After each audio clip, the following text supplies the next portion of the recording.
Alors aujourd'hui, un petit truc assez simple, on va pas se prendre la tête. On va considérer le nombre 2652. Si vous regardez ce nombre, il n'a rien de spécial a priori, mais il se trouve que les deux premiers chiffres sont divisibles par 13. Je vous laisse faire le calcul. Les deux chiffres suivants sont aussi divisibles par 13. Et enfin, les deux derniers sont divisibles eux aussi par 13. La question que je vous pose maintenant, c'est, il n'est pas le seul à être comme ça. Mais imaginons que j'en ai un qui commence par 9, qu'il ait 100 chiffres en tout. Ma petite question du jour, c'est par combien il va se terminer? En ayant bien sûr les mêmes propriétés, c'est-à-dire que deux chiffres consécutifs sont divisibles par 13. C'est pas très compliqué. Allez, vous faites pause et vous jetez un petit coup d'œil.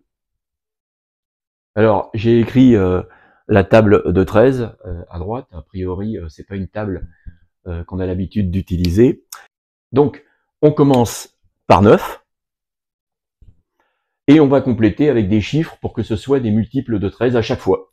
Donc, après le 9, le 1. Après le 1, le 3. Après le 3, le 9. Heureusement qu'à chaque fois, il y a une seule solution, sinon j'aurais été un petit peu embêté. 9, 1, 3, et donc ensuite, comme je reboucle sur le 9, 9, 1, 3, etc. Donc en fait, je peux faire des groupements de 3 chiffres, 9, 1, 3, 9, 1, 3. À la fin, j'aurai un 9, 1, 3, et ici, ça me fera 33 regroupements de 9, 1, 3, ce qui me donne en tout 99 termes, donc 33 fois 3 termes, ou chiffres, comme vous voulez.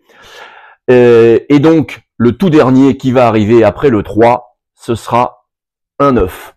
Conclusion, ce nombre de 100 chiffres pour lesquels deux chiffres consécutifs sont toujours divisibles par 13 sera, ce n'était pas très difficile, 9, 1, 3, 9, 1, 3, etc. et se terminera par 9.